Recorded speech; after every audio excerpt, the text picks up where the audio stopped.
ગુજરાતની 25 લોકસભા બેઠક માટે ભાજપ ઉમેદવારોને આજે કરી શકે જાહેરાત. પ્રદેશ ભાજપના પ્રતિનિધિમંડળ સાથે પીએમ મોદી અને અમિત શાહે કરી ચર્ચા.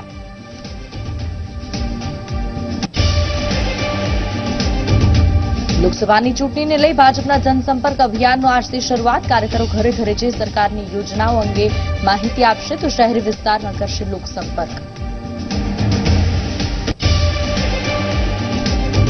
મુલાકાતીઓને એપાર્ટમેન્ટ બહાર વાહન પાર્ક કરાવવા અંગે સુરત પોલીસ કમિશનરની ચેતવણી. સોસાયટીઓના આવા મનઘડત નિયમ સામે કાયદેસરની કાર્યવાહી થશે. અમદાવાદના ગોમતીપુરમાં અંગત અદાવતમાં એક યુવકની હત્યા. આરોપીઓ સીસીટીવીમાં કેદ. ગોમતીપુરા પોલીસે શરૂ કરી આરોપીઓની શોધખોળ.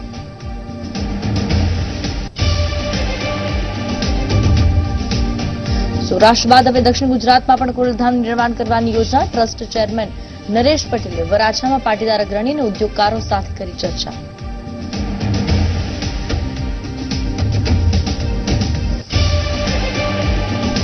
નમસ્કાર, આપ જોઈ રહ્યા છો ઝી 24 કલાક ટોપ 25 ન્યૂઝ સાથે હું છું સિદ્ધિ. નજર કરીએ 25 મહત્વપૂર્ણ સમાચાર પર. ચૂંટણી માહોલમાં નેતાઓના વિવાદાસ્પદ નિવેદન પણ ચર્ચાનો વિષય બની રહે છે. જેમ કે ગઈકાલે સપા નેતા રામગોપાલ યાદવે પુલવામા હુમલાને ભાજપનું ષડયંત્ર ગણાવ્યું હતું. ત્યારબાદ કોંગ્રેસના મોટા નેતા અને ગાંધી પરિવારના નજીક મનાતા સામ પિત્રોડાએ પણ એક મોટું નિવેદન આપી દીધું છે. પિત્રોડાએ કહ્યું કે પુલવામા હુમલા માટે આખા પાકિસ્તાનને દોષિત ગણાવવું યોગ્ય નથી. તેમણે એમ પણ કહ્યું કે મુંબઈ હુમલા માટે આખું પાકિસ્તાન જવાબદાર નથી. પિત્રોડાએ એર સ્ટ્રાઇકમાં મૃત્યુ પામેલા લોકોની સંખ્યા અંગે પણ પૂછ્યું છે. તેમણે કહ્યું કે જો એરફોર્સ 300 લોકોને માર્યા તો ઠીક છે, શું તેના તથ્ય અને પુરાવા આપી શકો છો? પિત્રોડાએ કહ્યું કે ભારતના લોકોને જાણવાનો અધિકાર છે કે એરફોર્સે પાકિસ્તાનમાં કેટલી તબાહી મચાવી અને તેનાથી શું ફરક પડ્યો. તેમણે કહ્યું કે મેં ન્યૂયોર્ક ટાઇમ્સમાં રિપોર્ટ વાંચ્યો, આથી મને વધુ જાણવાની ઈચ્છા છે. શું ખરેખર હુમલો થયો? શું ખરેખર 300 લોકો મર્યા? એક નાગરિક હોવાના નાતે મને જાણવાનો અધિકાર છે અને મારી ડ્યુટી છે કે હું પ્રશ્ન કરું. તેનો મતલબ એ નથી કે હું રાષ્ટ્રવાદી નથી કે હું બીજાનો પક્ષ લઈ રહ્યો છું. જો તમે કહો છો 300 લોકો મર્યા છે તો વૈશ્વિક મીડિયા એમ કેમ કહી રહી છે કે કોઈ મર્યું નથી? મને એક નાગરિક તરીકે આ ખરાબ લાગે છે. I don't know enough about the attacks. Okay, attacks happen all the time. Attack happened during what was this Mumbai Taj Hotel and Oberoi Hotel. Okay, I mean we could have then reacted and just send our planes, but that's not the right approach, according to me. That's not how you deal with world. Okay, because 8 people come and do something, you don't jump on the entire nation. It doesn't work that way. Okay, it's naive to assume that just because some people came here and attacked, every citizen of that nation is to be blamed. I don't believe that way.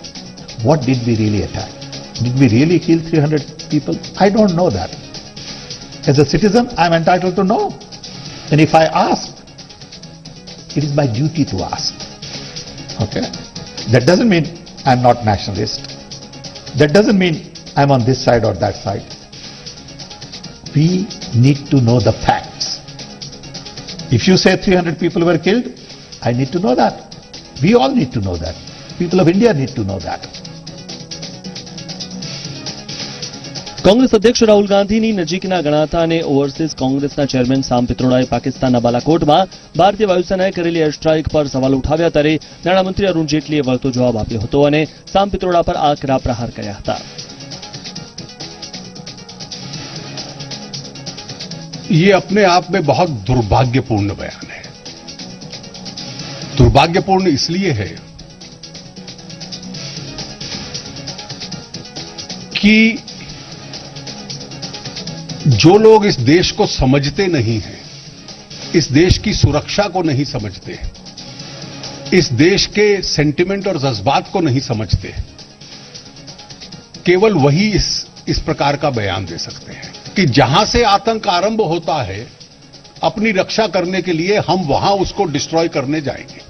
Surgical strike भी यही थी और air strikes भी यही थी. हमने सिर्फ terrorism पे अटैक फोकस किया और सफल होकर वापस आए. अब आज का ये बयान श्री सैम पित्रोदा का ये दिखलाता है कि उनका मानना यह है कि ये गलत किया हमने और किसी ने अगर कहा, ये तो ऑर्गेनाइजेशन ऑफ इस्लामिक नेशंस ने भी नहीं कहा, कंट्रीज ने नहीं कहा, केवल ये पाकिस्तान ने कहा। ચૂંટણી માહોલમાં નેતાઓના વિવાદાસ્પદ નિવેદન ચર્ચાનો વિષય બની રહે છે, ત્યારે પિત્રોડાએ એર સ્ટ્રાઇક પર ઉઠાવેલા પ્રશ્નો અને પાકિસ્તાન અને હુમલાના નિવેદનને લઈ ભાજપ નેતાઓમાં ભારે રોષ જોવા મળ્યો અને જણાવ્યું કે આ અંગે કોંગ્રેસ જવાબ આપવો જોઈએ। जैसा सैम पित्रोदा जी की पूरी हिस्ट्री आपको पता है, मुझे भी पता है, वो किस फील्ड के हैं वो भी पता है। तो जो वास्तविकता से अनभिज्ञ हो उसकी बातों को गंभीरता से लेने का कोई फायदा नहीं।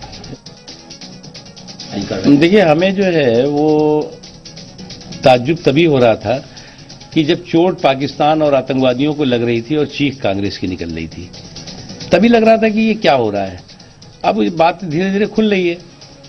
वो भी कह रहे हैं कि ये जो है वो जब 26/11 हुआ था तो हमारे सैकड़ों बेगुनाह मारे गए थे, लेकिन हमने तो कुछ नहीं किया, तो ऐसे ही आपको करना चाहिए था। मुझे लगता है जो उनकी राष्ट्रीय सुरक्षा पर पिलपिली नीति थी, राष्ट्रीय सुरक्षा पर जो घुटना टेकू नीति थी, उस नीति को वो चाहते हैं कि मोदी जी भी आगे बढ़ाते हैं। तो भैया, ये मोदी जी का जो है वो खून में ये नहीं है। નિવેદન પર વિવાદ બાદ સામ પિત્રોડા બચાવની મુદ્રામાં જોવા મળ્યા। પોતાનું બયાન રાજનૈતિક ન હોવાનો બચાવ કર્યો। તેમણે કહ્યું કે મેં પાર્ટી તરીકે નહીં, નાગરિક તરીકે પ્રશ્ન કર્યો છે। સાથે જ તેમણે સવાલ કર્યો કે શું નાગરિક તરીકે મને પ્રશ્ન પૂછવાનો અધિકાર નથી? કેમ લોકો આટલા ઉત્તેજિત થઈ જાય છે? हम तो इतना ही कहते हैं कि as a citizen I am entitled to know what happened, that's all. उसमें गड़बड़ क्या है? That I am not talking as a party, I am just asking as a citizen, I am entitled to know. कोई सवाल क्यों सवाल नहीं उठा सकते भाई? What is the problem in raising a question? I don't understand the confusion, I don't understand why everybody is so excited. Cricketer Gautam ગંભીર આજે કેન્દ્રીય મંત્રી રવિશંકર પ્રસાદ અને અરુણ જેટલીની હાજરીમાં ભાજપમાં સામેલ થયો છે। છેલ્લા કેટલાક દિવસથી અટકળો ચાલી રહી હતી કે ભાજપમાં સામેલ થઈને ગંભીર ચૂંટણી લડી શકે છે। નાણામંત્રી અરુણ જેટલીએ કહ્યું કે અમારી જૂની નીતિ રહી છે કે જે લોકો જનતાનું ધ્યાન ખેંચે છે તેઓને અમારી સાથે જોડી દઈએ છીએ। ગંભીર ક્રિકેટ જગતમાં જાણીતું નામ છે। તેઓ દિલ્હીમાં જ મોટા થયા છે। વર્ષો સુધી દિલ્હી અને દેશ માટે યોગદાન આપ્યું છે। એક ક્રિકેટર પાકિસ્તાન સાથે સહાનુભૂતિ રાખવા લાગ્યા। મને લાગે છે કે ગંભીર આવું કંઈ જ નહીં કરે। ગંભીરે કહ્યું, હું વડાપ્રધાનથી પ્રભાવિત થઈને ભાજપમાં આવ્યો છું। જે રીતે મેં ક્રિકેટમાં દેશનું નામ રોશન કર્યું તેવી જ રીતે ભાજપમાં પણ મારું યોગદાન આપીશ। આ દેશ માટે કંઈક કરવા માટેનું મોટું મંચ છે। नरेंद्र मोदी जी की लीडरशिप से प्रभावित होकर और जो भारत ऊंचाई पर बढ़ रहा है उनकी अगुवाई में बीजेपी एनडीए के साथ, इसने उन्हें बहुत प्रभावित किया है, जिसके कारण वो बीजेपी में आज ज्वाइन कर रहे हैं। इसको एक बहुत ही महत्वपूर्ण इंडक्शन अपनी पार्टी में मानते हैं। पार्टी को इनके आने से बहुत बहुत लाभ होगा। मैं इनका स्वागत करता हूं। नरेंद्र मोदी जी की लीडरशिप से प्रभावित होकर और जो भारत ऊंचाई पर बढ़ रहा है उनकी अगुवाई में बीजेपी एनडीए के साथ, इसने उन्हें बहुत प्रभावित किया है, जिसके कारण वो बीजेपी में आज ज्वाइन कर रहे हैं। કોંગ્રેસે શુક્રવારે કર્ણાટકના પૂર્વ મુખ્યમંત્રી બીએસ યેદિયુરપ્પાની એક કથિત ડાયરીનો ઉલ્લેખ કરીને બીજેપી સામે સવાલ ઉભા કર્યા છે। રણદીપ સુરજેવાલાએ કહ્યું કે યેદિયુરપ્પાની એક ડાયરી મળી છે, તેમાં તેમના હસ્તાક્ષર પણ છે। આ યાદીમાં યેદિયુરપ્પા સીએમ હતા ત્યારે તેમણે ભાજપ નેતાઓને રૂપિયા 1800 કરોડની લાંચ આપી હોવાનો ઉલ્લેખ કર્યો છે। આ ડાયરીમાં રાજનાથસિંહ અને અરુણ જેટલીનું નામ પણ છે। સુરજેવાલાએ કહ્યું કે અમારો હેતુ કિચડ ઉછાળવાનો નથી। અમારો સવાલ એ છે કે વડાપ્રધાન મોદી અને ભાજપ તેની તપાસ કરે કે આ વાત સાચી છે કે ખોટી। વડાપ્રધાન સામે આવે અને અમને જણાવે કે ભાજપના મોટા નેતાઓએ રૂપિયા 1800 કરોડની લાંચ લીધી હતી કે નહીં। સુરજેવાલાએ કહ્યું કે 2017માં અનંતકુમાર અને યેદિયુરપ્પાની વાતચીતનું રેકોર્ડિંગ મીડિયા સામે આવ્યું હતું। તેમાં હજારો કરોડોના પેમેન્ટની વાત થઈ હતી। તેમાં એક ડાયરીનો પણ ઉલ્લેખ થયો હતો। આ ડાયરીમાં બીએસ યેદિયુરપ્પાના હસ્તાક્ષર પણ છે। યેદિયુરપ્પા કર્ણાટકના સીએમ હતા ત્યારે તેમણે ભાજપના અમુક મોટા નેતાઓને રૂપિયા 1800 કરોડની લાંચ આપી હતી। જાણીતા દક્ષિણ ભારતીય અભિનેતા પ્રકાશ રાજે લોકસભા ચૂંટણી માટે ઉમેદવારી પત્ર ભર્યું છે. પ્રકાશ રાજ બોલિવૂડની પણ ઘણી ફિલ્મો કરી ચૂક્યા છે. પ્રકાશ રાજ કર્ણાટકના બેંગ્લોર સેન્ટ્રલ સીટ પરથી અપક્ષ ઉમેદવાર તરીકે ચૂંટણી લડી રહ્યા છે. પ્રકાશ રાજ ભાજપ વિરોધી વિચારો માટે જાણીતો છે. ઉગ્રતાથી પોતાના વિચારો રજૂ કરતા પ્રકાશ રાજે નરેન્દ્ર મોદીને નિશાન બનાવીને વિવાદાસ્પદ નિવેદનો પણ કર્યા છે. આ બેઠક પરથી હાલમાં ભાજપના પીસી મોહન સંસદ સભ્ય છે. કર્ણાટકમાં 1967 પછી કોઈ અપક્ષ સંસદ સભ્ય બન્યું નથી. ઉમેદવારી ફોર્મ ભરતી વખતે પ્રકાશે પોતાના સમર્થકો સાથે રોડ શો પણ કર્યો હતો. ભારત સ્થિત પાકિસ્તાની હાઈકમિશનમાં યોજાનાર પાકિસ્તાનના રાષ્ટ્રીય દિવસના કાર્યક્રમમાં કોઈ ભારતીય પ્રતિનિધિ સામેલ થશે નહીં. સૂત્રોના મતે સરકારે આ નિર્ણય એટલા માટે લીધો કારણ કે પાકિસ્તાને જમ્મુ કાશ્મીરના અલગાવવાદી નેતાઓને પણ બોલાવ્યા છે. એક અધિકારીએ કહ્યું કે ભારત સરકારના અધિકારી 23મી માર્ચના રોજ મનાવવામાં આવતા પાકિસ્તાનના રાષ્ટ્રીય દિવસની પૂર્વ સંધ્યા પર યોજાનારા કાર્યક્રમને અંતર બનાવી રાખશે. પાકિસ્તાની હાઈકમિશન આ વર્ષે એક દિવસ પહેલા જ એટલે કે આજે રાષ્ટ્રીય દિવસ મનાવવાનો નિર્ણય લીધો છે, જે દર વર્ષે 23મી માર્ચના રોજ આયોજિત થતો હોય છે, જેમાં ભારતની તરફથી સામાન્ય રીતે કોઈ મંત્રી આ કાર્યક્રમમાં સામેલ થાય છે. અધિકારીએ કહ્યું કે ભારત સરકારે નવી દિલ્હીમાં પાકિસ્તાન ઉચ્ચાયોગમાં આયોજિત થનાર પાકિસ્તાની રાષ્ટ્રીય દિવસમાં કાર્યક્રમમાં કોઈપણ સત્તાવાર પ્રતિનિધિને મોકલવાનો નિર્ણય લીધો નથી. એનડીએ સરકાર 5 વર્ષથી પાકિસ્તાન ઉચ્ચાયોગના હુરિયત નેતાઓ સાથેના સંબંધો પર આપત્તિ વ્યક્ત કરી છે, પરંતુ પહેલી વખત પાકિસ્તાનના રાષ્ટ્રીય દિવસ કાર્યક્રમમાં સામેલ નહીં થવાનો નિર્ણય કર્યો છે. ગયા મહિને પુલવામામાં થયેલા આતંકી હુમલા બાદથી ભારતે પાકિસ્તાનની વિરુદ્ધ કડક વલણ અપનાવ્યું છે. મોદી સરકારમાં ભારત અને અમેરિકા વચ્ચે સંબંધોમાં સુધારો થયો છે. ટ્રમ્પ પ્રશાસને લોકસભા ચૂંટણી પછી સંબંધો વધારે મજબૂત થવાની આશા વ્યક્ત કરી છે. એક સિનિયર અમેરિકન અધિકારીના જણાવ્યા પ્રમાણે દિલ્હીમાં ગયા વર્ષે થયેલી દ્વિપક્ષીય વાતચીતથી બંને દેશોના સંબંધોમાં ઘણો સુધારો થયો છે. અમેરિકન અધિકારીને મોદી સરકારના 5 વર્ષના કાર્યકાળ અને વિદેશ સચિવ વિજય ગોખલેને અમેરિકા મુલાકાત વિશે સવાલ કરવામાં આવ્યો હતો. તે વિશે તેમણે કહ્યું કે નરેન્દ્ર મોદી સત્તામાં આવ્યા પછી બંને દેશોના સંબંધોમાં ઘણો સુધારો થયો છે. વડાપ્રધાન મોદીએ જૂન 2017માં વ્હાઇટ હાઉસની મુલાકાત કરી હતી. આગામી લોકસભા ચૂંટણીમાં જે પણ સરકાર આવશે, અમે તેમની સાથે કામ કરવા માટે ઉત્સાહી છીએ. જમ્મુ અને કાશ્મીરના અલગાવવાદી નેતા સૈયદ અલી શાહ ગિલાની અને યાસીન મલિક પર પ્રવર્તન નિર્દેશાલય દ્વારા શુક્રવારે મોટી કાર્યવાહી કરવામાં આવી છે. ઈડીએ ગિલાનીને 14.40 લાખ રૂપિયાનો દંડ ફટકાર્યો છે. ઈડીના સૂત્રો અનુસાર ગિલાની પર આ કાર્યવાહી મની લોન્ડરિંગના આરોપો હેઠળ કરવામાં આવી છે. તેમના પર બિનકાયદેસર રીતે $10,000 અમેરિકી એટલે કે આશરે 6.90 લાખ રૂપિયા રાખવાનો આરોપ છે. ઈડીની તરફથી ગિલાનીની પાસે 6.90 લાખ રૂપિયા જપ્ત કરવામાં આવ્યા છે. બીજી તરફ ઈડીના સૂત્રોના હવાલાથી આવી રહેલા સમાચાર અનુસાર આ પ્રકારની જ કાર્યવાહી યાસીન મલિક પર પણ કરવામાં આવી છે. અલગતાવાદી નેતા અને JKLFના પૂર્વ ચેરમેન યાસીન મલિક પાસેથી પણ મોટા પ્રમાણમાં વિદેશી ઊંડિયામણ મળી આવ્યું છે. યાસીન મલિકની વિરુદ્ધ હાલ કાયદેસરની કાર્યવાહી ચાલી રહી છે. જોકે ટૂંક સમયમાં જ તેના પર પણ કાયદાનો સકંજો કસાશે. તેના પર મોટા દંડની તલવાર તોળાઈ રહી છે. કર્ણાટકના ધારવાડમાં કન્સ્ટ્રક્શન થતી ઇમારત ધરાશાયી થતા ત્રીજા દિવસે શુક્રવારે પણ રાહત અને બચાવ કામગીરી ચાલુ છે. અત્યાર સુધીમાં 14 લોકોના મૃતદેહો મળી આવ્યા છે. એનડીઆરએફ અને એસડીઆરએફની ટીમે 60 લોકોને બચાવ્યા. આ દુર્ઘટનામાં 12 લોકો ગુમ થયા છે. ડેપ્યુટી કમિશનરે જણાવ્યું કે ગુરુવારે 2 અને શુક્રવારે પણ વધુ વ્યક્તિને કાટમાળમાંથી બહાર કાઢવામાં આવ્યા. હજી પણ કાટમાળમાં લોકો ફસાયા હોવાની આશંકા છે. રેસ્ક્યુ ટીમે તેમને ઓક્સિજન અને ORS આપ્યું છે. બચાવ ટીમના જણાવ્યા પ્રમાણે કાટમાળ નીચેથી હજી પણ જે પ્રમાણે અવાજ આવી રહ્યો છે તે પ્રમાણે ઓછામાં ઓછા 12 થી 15 લોકો કાટમાળ નીચે દબાયા હોવાની શક્યતા છે. 5 માળની આ ઇમારત કોંગ્રેસ નેતા અને પૂર્વ મંત્રી વિજય કુલકર્ણીના સંબંધીમાંથી એકની હોવાનું જાણવા મળ્યું છે. આ ઘટનામાં 56 લોકો ઘાયલ થયા છે. લોકસભા ચૂંટણી અંતર્ગત બિહારમાં મહાગઠબંધન વચ્ચે બેઠકોની ફાળવણી થઈ ગઈ છે. બિહારની 40 લોકસભા સીટમાંથી 20 સીટ પર આરજેડી, 9 સીટ પર કોંગ્રેસ, 5 બેઠક પર RLSP અને 3 સીટ પર હિન્દુસ્તાન આવામ મોરચા પોતાના ઉમેદવાર ઉતારશે. આ ઉપરાંત વીઆઈપીને 3 સીટ અને આરજેડીના કોટાથી 1 સીટ CPI માલેને મળી છે. આ ઉપરાંત ગઠબંધને પહેલા તબક્કાની બેઠકો માટે ઉમેદવારોના નામોની જાહેરાત પણ કરી દીધી છે. આ પહેલા માનવામાં આવતું હતું કે 2 તબક્કામાં ઉમેદવારોના નામની જાહેરાત થશે. આજથી ભાજપ ચૂંટણી પ્રચારનો પ્રારંભ કરશે, જેમાં સંપર્ક અભિયાનની શરૂઆત કરાશે. 7 દિવસ માટે વિસ્તારમાં ઘર ઘર અભિયાનમાં જોડાશે. કાર્યકર્તાઓ પોતે જ અમિત શાહ છે તેવી રીતે પ્રચાર કરશે.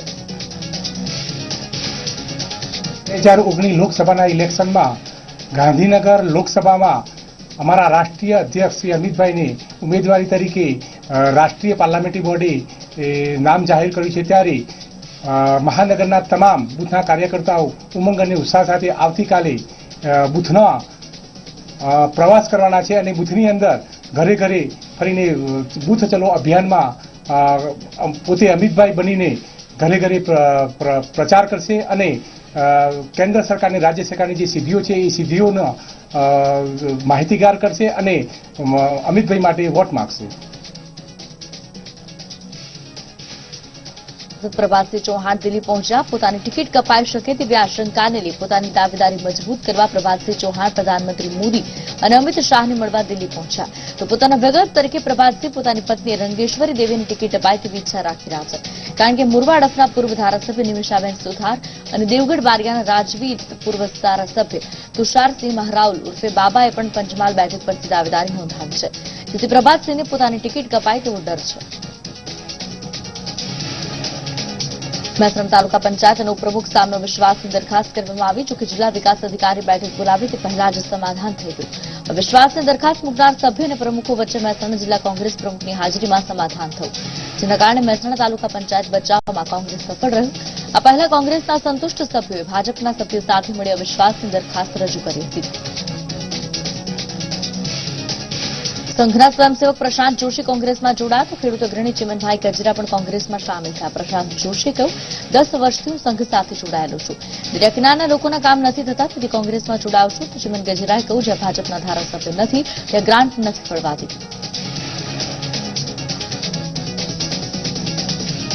જોડાવાનું કારણ એ કે દરિયાકાંઠે રહેતા લોકોના કોઈ કામ થતા નથી. બહુ એકદમ બીમારીથી પીડાતા હોય તો એને દવાખાનાની કે એની કઈ સુવિધા જળતી નથી.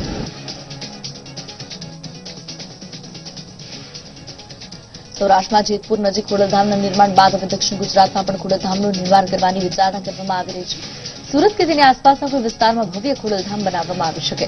આ માટે ખોડલધામ ટ્રસ્ટના ચેરમેન નરેશ પટેલ સુરત પહોંચ્યા અને સુરતના નાના વરાછા ખાતે પાટીદાર અગ્રણી અને ઉદ્યોગકારો સાથે મુલાકાત કરી, જેમાં ખોડલધામ બનાવવા અંગે ચર્ચા કરી. જોકે સમય નરેશ પટેલે કોઈપણ રાજકીય ટિપ્પણી કરવાનો ઇનકાર કર્યો.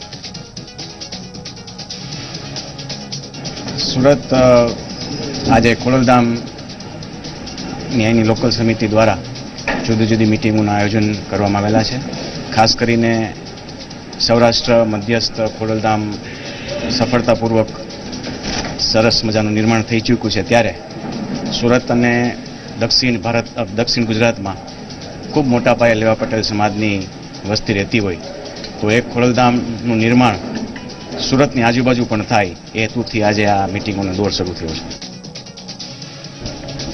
પત્રકાર ચિરાગ પટેલના રહસ્યમય મોત મામલે પોલીસ કમિશનરે તપાસ અમદાવાદ ક્રાઇમ બ્રાન્ચને સોંપી, ત્યારે ક્રાઇમ બ્રાન્ચ ઘટનાથી ડિજિટલ પંચનામું કર્યું, ટેકનોલોજીથી પુરાવા ભેગા કરવાનો પ્રયાસ કર્યો, જેમાં એફએસએલ અધિકારીઓને સાથે રાખી એસટી વિઝ્યુલાઇઝરથી ઘટનાસ્થળના દ્રશ્ય કેદ કર્યા.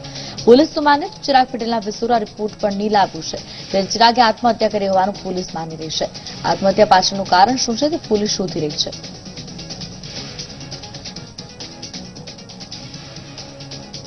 ચિરાગ પટેલના રહસ્યમય મોતને લઈને ઉકેલવા માટેથી પોલીસ અત્યારે મથી રહી છે અને તપાસ અમદાવાદ ક્રાઇમ બ્રાન્ચને આપી દીધી. ત્યારે અમદાવાદ ક્રાઇમ બ્રાન્ચની ટીમ જે છે આ ઘટના સ્થળ ઉપર પહોંચી ગઈ છે. આપ જે આ દ્રશ્યમાં જે સાધન જે જોઈ રહ્યા છો એ એચડી સ્કેનર છે અને આ વિદેશી છે અને આ સ્કેનર દ્વારા ત્યાં જે આખું સ્થળ જે છે એ સ્થળનું આખું નિરીક્ષણ કરવામાં આવી રહ્યું છે અને જે સ્થળ ઉપરના જે જગ્યા ઉપરના પુરાવાના સ્પોટ છે આ ગુનાને લઈને તેને લઈને આખા અત્યારે તપાસવામાં આવી રહ્યા છે. આ પહેલું રાઉન્ડ એક આખું બનાવવામાં આવેલું છે, ત્યારબાદ બીજા જે છે અન્ય આગળ બીજા 2 સર્કલ બનાવવામાં આવેલા છે.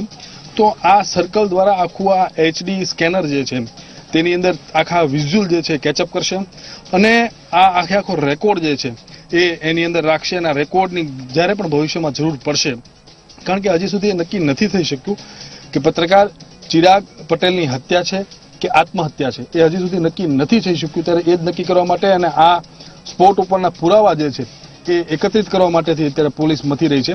ત્યારે તે આ ના કામ ભાગ રૂપે જ તે અને આ કામને લઈને જ તે અત્યારે પોલીસ એટલે કે અમદાવાદ ક્રાઇમ બ્રાન્ચ જે છે એ આ સ્થળ ઉપર આવી ગઈ છે અને આ સ્કેનર સાથે આવી ગઈ છે. આ સ્કેનરનું વિઝ્યુલાઇઝેશન અને માહિતી અને પુરાવા એકત્રિત કરવા માટે છેલ્લા 4 કલાકથી મહેનત ચાલી રહી છે અને આખો રેકોર્ડ જે છે અત્યારે બનાવવામાં આવેલો છે. તો આ પ્રકારે જે આખો નજરો આપ જોઈ રહ્યા છો, આ સ્કેનર અહીંયા રાખી દેવામાં આવ્યું છે. આ વિદેશી કંપનીનું છે, આપ જોઈ રહ્યા છો કે અને આ સ્થળ જે આખું છે તેના દ્રશ્યો જે છે એ કેચઅપ કરવા માટેના પ્રયત્ન અત્યારે થઈ રહ્યા. આપ જોઈ રહ્યો છો તો સ્કેનિંગ થઈ રહ્યું છે અહીંયા, કે આ દ્રશ્યોની અંદર જે સ્કેનિંગ થઈ રહ્યું છે, પાછળની તરફ એક સ્ક્રીન પણ આપેલી છે. એ સ્ક્રીન દ્વારા જેમાં આખું જોઈ રહ્યા છીએ આપણે કે આખું સ્કેનિંગ થાય છે વિઝ્યુઅલ, અને આખું જે વિસ્તાર જે છે વિસ્તારનું આખું સ્કેનિંગ થયા બાદ તેમાં કેચઅપ રાખશે ને ભવિષ્યમાં ગમે ત્યારે આ ગુનાને જરૂર પડશે તો એનો ઉપયોગ કરવામાં આવશે. કેમેરામેન વિજય સાથે ઉદયરંજન, ઝી 24 કલાક, અમદાવાદ. ખેડાના ડાકોરમાં નગરપાલિકાના 28 સભ્યોમાંથી 11 સભ્યો ભૂખ હડતાલ પર ઉતર્યા. હડતાલમાં 11 સભ્યોમાંથી 7 સભ્યો ભાજપના છે. ચીફ ઓફિસર સામે ભ્રષ્ટાચારના આરોપને લઈ સભ્યો હડતાલ પર ઉતર્યા છે. ડાકોર નગરપાલિકામાં હાલના ચીફ ઓફિસર આકાશ પટેલ સામે ભ્રષ્ટાચારના આરોપ છે. પાલિકામાં થતા કામમાં ચીફ ઓફિસર ભ્રષ્ટાચાર આચરતા હોવાનો આરોપ તેમના પર લગાવવામાં આવ્યો છે, જેને લઈ સભ્યો હડતાલ પર ઉતર્યા. હાલ ડાકોર નગરપાલિકામાં ભાજપનું શાસન છે. મની લોન્ડરિંગના આરોપી અને સ્ટર્લિંગ ભાજપના હિતેશ પટેલની અલ્બાનિયા દેશમાં ધરપકડ કરવામાં આવી છે. 81 કરોડ રૂપિયાની છેતરપિંડી કેસમાં હિતેશ પટેલ વોન્ટેડ છે. તેના પર 5000 કરોડ રૂપિયાનો મની લોન્ડરિંગનો કેસ છે. તેની સામે 11 માર્ચે રેડ કોર્નર નોટિસ કાઢવામાં આવી. હિતેશ પટેલની 20 માર્ચે અલ્બાનિયાના નેશનલ ક્રાઇમ બ્યુરોએ ધરપકડ કરી. ટૂંક સમયમાં ભારત સરકારને સોંપવામાં આવશે. પહેલા એવી જાણકારી હતી કે હિતેશ પટેલ અમેરિકામાં છે, જોકે અલ્બાનિયામાંથી પકડાવ છે. મહત્વનું છે કે વડોદરાની સ્ટર્લિંગ બાયોટેકના માલિક નીતિન સાંડેસરા, તેમનો ભાઈ ચેતન સાંડેસરા, દીપ્તિ સાંડેસરા, હિતેશ પટેલ અને 81 કરોડના બેંક લોન કૌભાંડમાં તપાસથી બચવા માટે ફરાર થયા હતા, જે બાદ હિતેશની ધરપકડ કરવામાં આવી છે. જામનગરની બાજુમાં આવેલ વાગડિયા ગામે ધૂળેટીના દિવસે પ્રસંગમાં ગયેલ 50 જેટલા લોકોને ફૂડ પોઈઝનિંગ થયું. તાત્કાલિક સારવાર માટે એમ્બ્યુલન્સ તથા ખાનગી વાહન મારફતે જામનગર લાવવામાં આવ્યા. નાના બાળકોથી લઈ વૃદ્ધો તથા મહિલાઓને ફૂડ પોઈઝનિંગની અસર થઈ. ભારે દોડધામ મચી. વાગડિયા ગામના રહીશોએ તાત્કાલિક ખાનગી વાહન દોડાવી તમામ દર્દીઓને જીજી હોસ્પિટલ ખસેડ્યા. હાલ તમામ ફૂડ પોઈઝનિંગની અસર થયેલ દર્દીઓને સારવાર આપવામાં આવી. તબિયતમાં પણ સુધારો છે.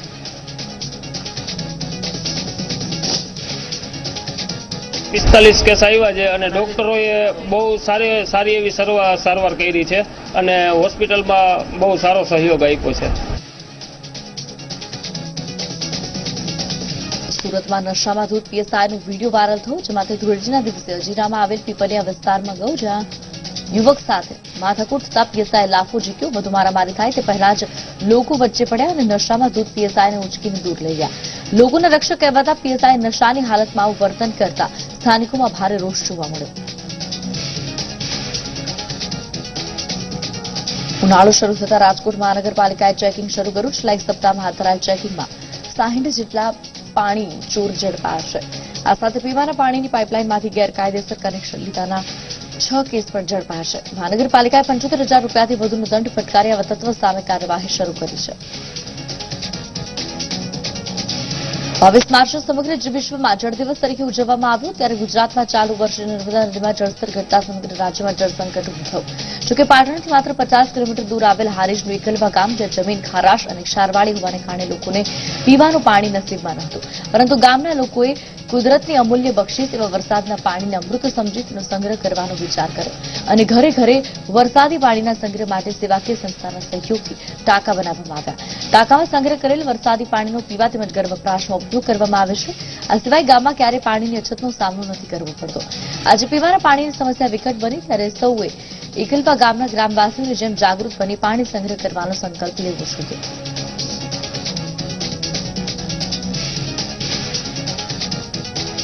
ઉપર ઢોકણામાં રાખી દો અને પંપથી જ ખેંચવાનું પાણી, અને સૂર્યના કિરણ પણ નહીં એમ કે સમુદ્રમાં પડવા દેવાના, એટલે પાણી સરસ એમ કે રહે. અને વરસાદ આવવા થાય પછી ટોકું ધોઈ નાખવાનું અને પાછી વળી એમ કે પાણી ભરી દેવાનું, મકાનું પંચ્યાનું એવું. પણ એવું છે કે જે અમારે 60 ટોકા છે અને બીજા જે ગામમાં લોકો બાકી છે એમને જો એમ કે ટોકા બનાવી આલે સરકાર તો એમની બહુ એમ કે ખૂબ અમે આભાર એમ કે મોના છે. ગોમતીપુર પાસે આઈસ ફેક્ટરી નજીક ભૂરિયા નામના શખ્સની હત્યા કરવામાં આવી. અંગત દાવતમાં તીક્ષ્ણ હથિયાર ઝીકી હત્યા કરવામાં આવી. ઘટનાને પગલે ગોમતીપુર પોલીસ ઘટનાસ્થળે પહોંચી અને તપાસ હાથ ધરી.